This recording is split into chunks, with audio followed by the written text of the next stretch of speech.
I've been gone for a while, mainly to visit my father and brother who live down the coast from me.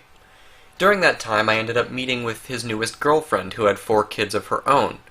Now, we all know the saying about remaining on someone's good side, don't we? If you don't, then it is, to stay on someone's good side, never discuss religion or politics. This is a big issue for me, considering those are a couple of the topics I enjoy discussing the most. Being the person that I am, who can't seem to keep their mouth shut, I ran into a few problems. My father, knowing how I am, warned me not to discuss these subjects, but they just kept throwing things at me. I was told how privileged I was by her 19-year-old daughter, and my father's girlfriend kept telling me how thankful I have to be for what God has bestowed upon me. You may call me rude, but my patience only wears so thin before I have to say something. So I ended up into a, let's say, heated discussion with his girlfriend about what a questionable person I was for not believing in a God, and another conversation with her daughter that was, as the internet says, hot enough to melt steel beams. I definitely think I donated enough of my patience before I had to declare bankruptcy. There was something similar about both conversations that I think highlights just how dogmatic modern feminism has become. I've been an atheist since I can remember, and I'll tell the story about when I began my investigations.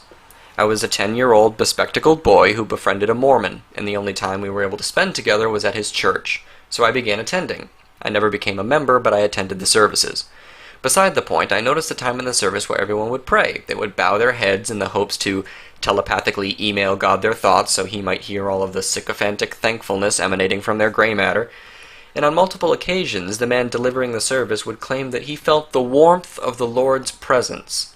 I never had that feeling, and it would have been useful because I remember how high they blasted the air conditioner in there, and some Lord brand warmth would have been appreciated. But then I stumbled across the word Lord in the prayer, and it gave me an inescapable feeling of dread. All of these people are bowing their heads as if a king were passing by. And there is no king to be seen, and if there's anything worth opposing, it is kneeling for someone you are made to respect instead of shaking the hand of those you do. I constantly heard tales of people hearing God's voice, and so like any rational 10-year-old, I set out to hear it. I tested this out for a long time. I followed the step-by-step instructions, and to no avail. So the next step for me was to research other religions who claim the same phenomena. I read most major religious texts by the time I hit 12, and suffice it to say, I was unimpressed. The only place to go from there was that a God did not exist in any form. I thought that everyone who claimed to hear God's voice is lying, making an extreme mistake, or mentally disturbed in some fashion, and that's where that took me at that time. I still attended church so I could see my friend, but I made sure not to participate in any of the ceremonial head bowing. I was very excited one day to tell my friend about a South Park episode I watched the night before. It was all I could think about because he wasn't allowed to watch it, and technically, neither was I. The moment I mentioned South Park, my 11-year-old friend cut me off and said, "We don't watch South Park because they criticize our religion." This is where my suspicions were confirmed that these people were being bullied and misled.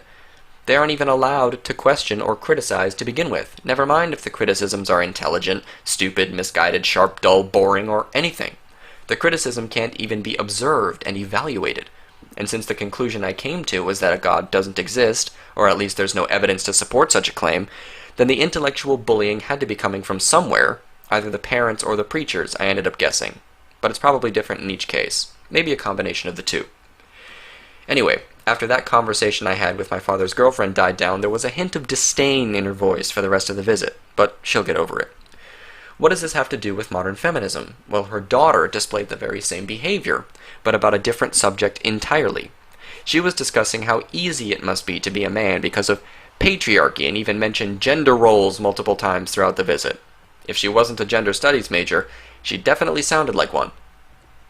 This is how it all started. Her daughter was giving her mother a hard time over her religious convictions and how religion is a surrender of the mind, and you could tell she just watched a Sam Harris debate considering some lines were plucked directly from him. But this was all directly after discussing the patriarchy and how it is so pervasive and subtle that we don't notice it. At that point, I interjected with, "So all you've done is substitute one omnipresent force with no evidence to back it up with another." Needless to say, my father's head went into his hands and I had some screeching tossed my way. Criticism in both cases meant you were a bad person. It meant you were morally questionable. Whether you were right or wrong was not up for debate, but your character is what was immediately diverted to. But that is the nature of dogma. But enough about me. Time continues to pass, but the tactics of the she, woman of color, white man haters club keeps stagnant. Steve Shive said some stupid shit about the MRAs again. Feminists went insane trying to claim that MRAs were boycotting Mad Max because it was a feminist movie. Emma Sulkowicz took Shia LaBeouf's advice and didn't let her dreams be dreams in a very O.J. Simpson if I did it fashion by making an amateur porn video. Reliving your trauma by reporting it to the police is apparently far more difficult than reliving it by actually trying to reenact it and posting it online. The attention-seeking never ends. She even dyed her hair blue before her appearance in this pornographic scene, just in case the fact that she's making a sex tape after falsely accusing a guy of rape doesn't draw enough eyes her way. I've got to say, that is the story that surprised me the most. However, one story stuck out to me. A diversity officer named Bahar Mustafa, who works at Goldsmiths University, hosted a meeting about diversifying the curriculum, which I couldn't find any more information on, but I can assume means kicking out some old white texts and replacing them with non-white texts, because it seems like the color of the author's skin matters more than the content contained within. But it is nice to be informed, once I start writing publishable books, that they will be discarded because my skin is slightly too light and I'm just another incarnation of the straight white male perspective. How progressive. So like any good diversity officer, she bans cis white men from attending. I remember a time when universities were the apex of justified student backlash. The injustices perpetrated by Henry Kissinger and his associates in the Vietnam War, the injustices against people who weren't white during the civil rights era, segregation especially. These are all the fights I wish I could have been alive for, but now it seems like segregation is an issue again, so perhaps I'll have the opportunity to throw my hat in the ring and oppose this type of segregation rearing its head today. Of course, it won't be called segregation by those supporting it. They'll come up with a euphemistic term for it because no one would support segregation in modern times apart from blatant racists. In fact, they already have a euphemistic term for their segregated areas. They aren't whites only and colored only, but safe spaces. These safe spaces are nothing more than areas of a specific campus or whatnot that prevents straight white cis males from attending. Instead of simply coming out with it and saying, "We don't like your kind around here, honky," what they say is that straight white males entering a safe space can be traumatizing for oppressed groups. As long as they fly that banner of victimhood, then everything is peachy. I have to call bullshit on anyone from these oppressed groups who claim they get triggered over the fact that someone whose skin is slightly too pale is existing too close to them. Evangelical feminists then go on a lackluster damage control and justification spree once Miss Mustafa was seen mocking the claims of racism in a photo detailing her pretending to cry next to a sign that read, "No cis white men, please," with a drawing of a mug of male tears next to the phrase. I sincerely wish I had the privilege to claim I can't be racist because of my race. Take a good look.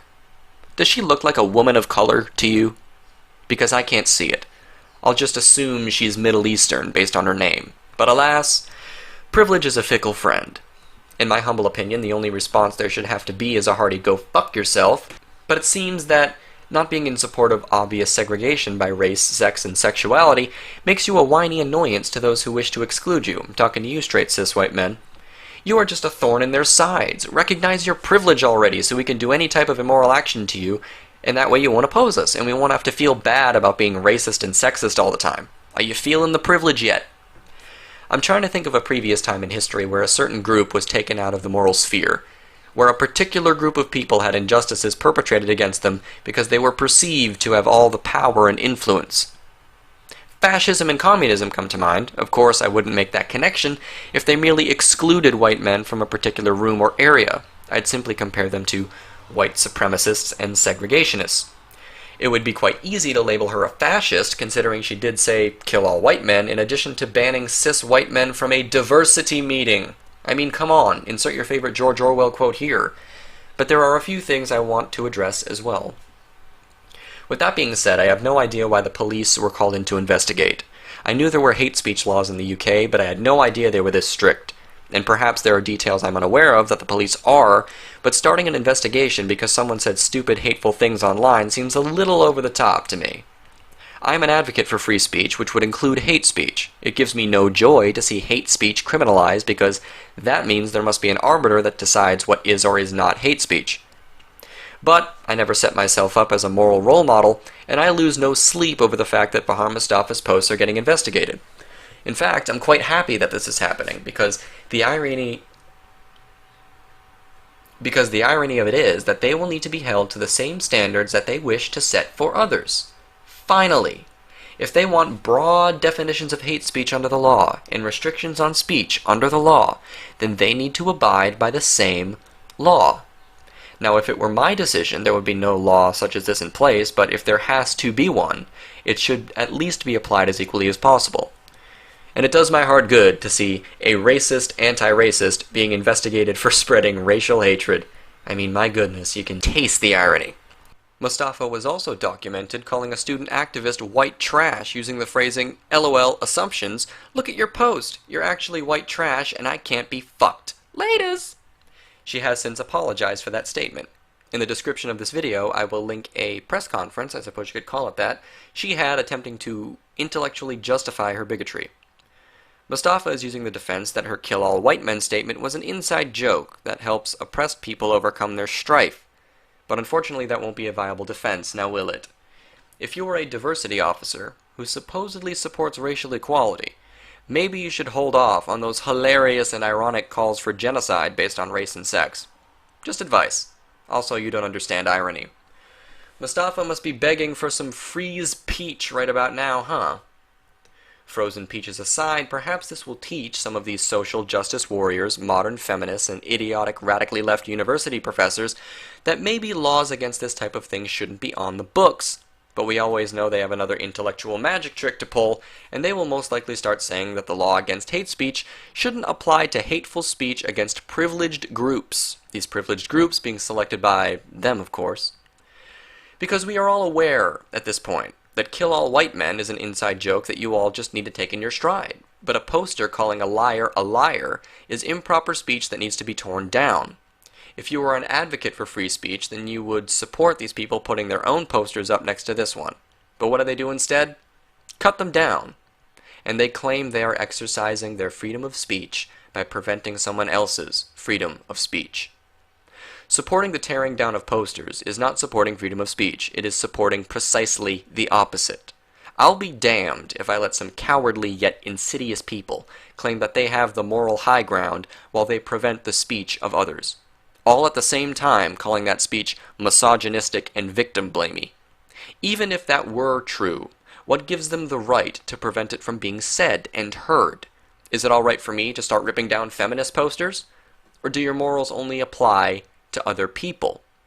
The truth matters not. What matters is everyone never questioning their own positions on things, and never throwing off the shackles of their ideology.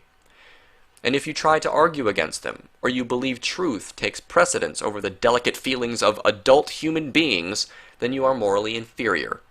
They think that their ideology gives them permission to exclude me, based on my race and sex, while at the same time declaring everyone should follow their wonderful, moral, progressive, and sunshiny lead. Well, fuck that. I decline. At least in the United States, there's a separation of church and state. Even that is a history of being tugged at. There is no separation of feminism and state. There is no separation of social justice and state. But considering the sheer weight of hypocrisy that those that operate within the social justice ideology bear, there is no way for them to advocate for equal enforcement of laws. They would need to carve out an exception for themselves if they wish to continue operating freely, while others are restricted in their speech. I would like to put forward that enforcement of laws on the basis of opinion is a very dangerous idea. So is the criminalization of hate speech. I don't like the idea of my opinions being illegal and others' opinions being protected by law. But who knows, maybe my privilege will counteract the real-world consequences of their actions and what they advocate for. I'm still waiting for the warmth of privilege as they describe it to me, because I haven't felt it, and people will still claim that society was designed with me in mind. Society has a cosmic plan for me, I'm sure. My original sin is being born the wrong way, and since I have it so good because they tell me I do, I need to be brought down a peg. They do not want an argument or a debate. They enact injustice on people and feel righteous for doing so. They have been indoctrinated into believing anyone with a little too much perceived privilege is a rag doll they can beat up on, because their privilege will hold them tight when the sun goes down. If you are a white man like this one, who wrote an article in The Independent, who actually empathizes with people who seemingly are out to exterminate him, if you want to participate in this kind of self-flagellating masochism, I can't stop you. If you feel like you deserve punishment for crimes you did not commit, then go for it. But I won't allow it to be done in my name, and I won't be participating with you. You will not convince me that I deserve punishment for benefits I have yet to see, or for privileges I have yet to experience. When people claim something is so subtle that you don't even notice it, one has to wonder if it even exists in the first place. But I'm sure God will give me a sign sooner or later. Have a wonderful day.